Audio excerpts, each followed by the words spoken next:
Hello friends. जैसे कि विकास Ecotech जिसका राइट इशू आया है, इसकी राइट एंटाइटलमेंट की ट्रेडिंग कल से चालू होने वाली है।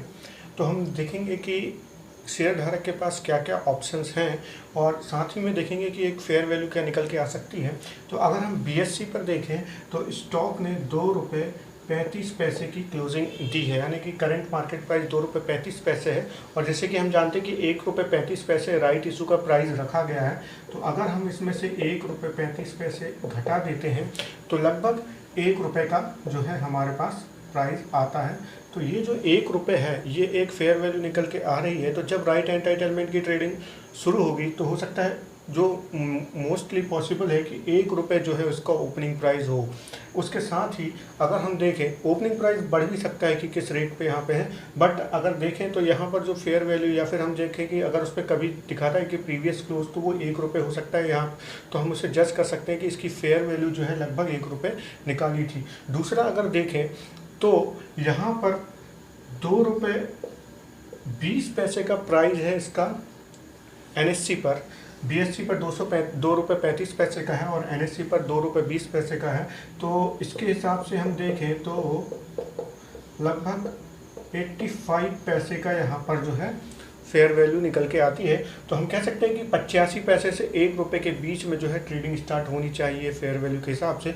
अगर ना भी हो तो जो इन्वेस्टर्स हैं, जो कि राइट इशू के जरिए अप्लाई करके अगर शेयर्स राइट एंटाइटलमेंट की जो ट्रेडिंग से परचेस करके राइट एंटाइटलमेंट और राइट इशू के लिए अप्लाई करना चाहते हैं, तो वो इस प्राइस से ऊपर ना जाए, क्योंकि जैसे ही इस प्राइस से ऊपर वो राइट एंटाइटलमेंट खरीदेंगे तो उनकी टोटल जो कॉस्ट है वो करंट मार्केट प्राइस से ऊपर चली जाएगी। इससे बेटर है कि आप करंट मार्केट प्राइस से ही शेयर खरीद लें।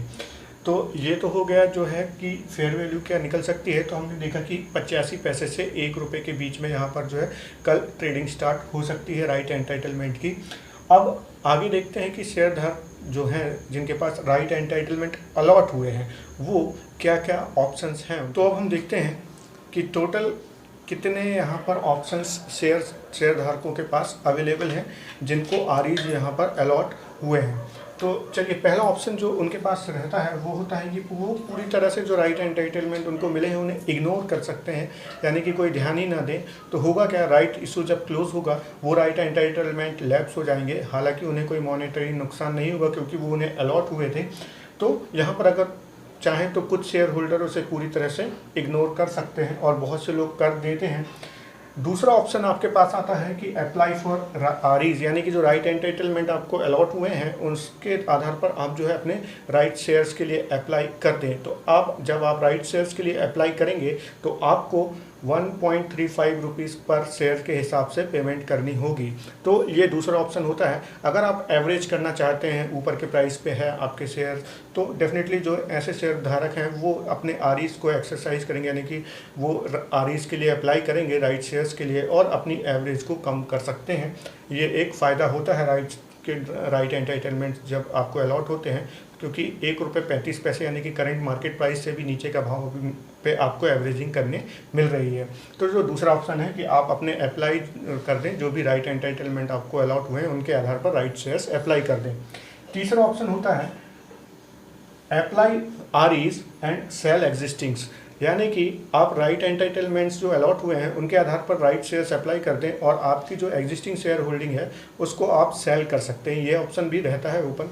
अब मान लो मेरे पास 10 शेयर हैं, 10 शेयर के बदले मुझे 13 राइट एंटाइटलमेंट मिल गए हैं। अब 10 शेयर अगर मेरे को ₹8 के भाव पे मैं होल्ड करे हूँ तो मेरे को ₹80 यहाँ पर देना पड़ रहा है।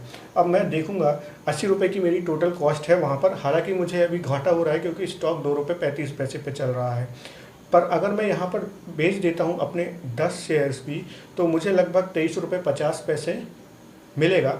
अब इस 23.50 में से मुझे 13 जो राइट एंटाइटलमेंट मुझे मिले हैं ₹1.35 के भाव से, अगर मुझे उनको अप्लाई करना पड़ेगा तो डेफिनेटली मुझे जो है 13 × 1.35 इसके हिसाब से यहाँ पर अप्लाई करना पड़ेगा। तो जो मैं अपनी पुरानी होल्डिंग बेचूंगा उसमें से भी मुझे कुछ अमाउंट जो है बच जाएगा और 10 की जगह मेरे पास 13 शेयर्स की होल्डिंग हो जाएगी। साथ ही साथ मेरा एवरेज प्राइस भी कम हो जाएगा। हालांकि मैंने ₹8 से ₹2 में स्टॉक बेचा है, मगर अगर मैं होल्डिंग देखूं तो पहले मेरे पास ₹10 की होल्डिंग थी ₹8 पे, अब मेरे पास 10 शेयर्स की होल्डिंग थी ₹8 पे, अब मेरे पास 13 शेयर्स की होल्डिंग है ₹1.35 पे।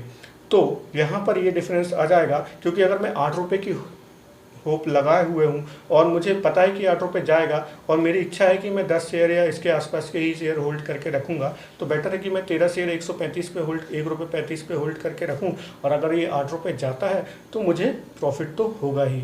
तो इस तरीके की जो अगर आप किसी इन्वेस्टर्स की थिंकिंग रहती है तो वो डेफिनेटली इस तरह से यहाँ पर ये अप्लाई कर सकता है। चौथा आपके पास आ जाता है कि सेल आरईज, यानी कि आपको एक अच्छा खासा भाव अगर मिल रहा है राइट एंटाइटलमेंट की ट्रेडिंग के दौरान, तो आप अपने राइट एंटाइटलमेंट सेल कर सकते हैं। नॉर्मली ये ऐसे शेयर धारक करते हैं जिनका holding price right issue price से भी नीचे अगर है तो वो यही करेंगे, क्योंकि अगर मेरा होल्डिंग प्राइस ₹1 है तो मैं ₹1.35 के शेयर के भाव पे क्यों मैं एवरेज करूंगा। बेटर है कि मैं ₹1 पे ही यहाँ पर बेच देता हूँ। हालांकि मेरी एक सोच हो सकती है कि शेयर अब वापस ₹1.35 नहीं आएगा, तो बेटर है कि मैं ₹1.35 पे भी एवरेज कर लूँ, बट उससे भी बेटर है कि मेरे पास जो एग्जिस्टिंग होल्डिंग है वो रखूँ, और जो यहाँ पर ऑलरेडी जो मुझे 2 शेयर राइट एंटाइटलमेंट अलॉट हुए हैं और उसकी ट्रेडिंग में जो भी प्राइस चल रहा है उस प्राइस पर मैं अपने राइट एंटाइटलमेंट सेल करके निकल सकता हूं और वो पैसे किसी दूसरी जगह यूज़ कर सकता हूं।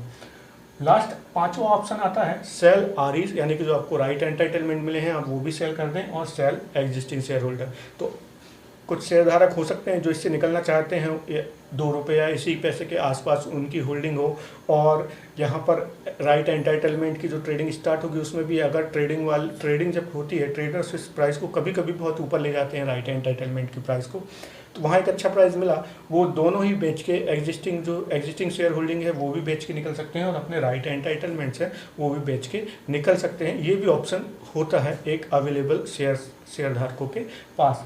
तो ये जो 5 जो मैंने ऑप्शंस बताई, ये पांचों ऑप्शंस जो है राइट इशू के दौरान एक शेयर होल्डर के पास अवेलेबल होते हैं। हालांकि इसमें से आप जो भी चाहें वो यूज़ कर सकते हैं, और जैसे कि मैं हमेशा कहता हूँ कि आप किसी भी प्रकार का इन्वेस्टमेंट करने से पहले अपना एनालिसिस करें और अपने फाइनेंशियल एडवाइज़र की सलाह ज़रूर लें। तो ये था वीडियो रिगार्डिंग विकास इकोटेक के राइट इशू के रिलेटेड। दोस्तों आशा करता हूँ ये वीडियो आपको पसंद आया होगा। प्लीज़ लाइक कीजिए मेरे वीडियो को, सब्सक्राइब कीजिए मेरे चैनल को। Thank you.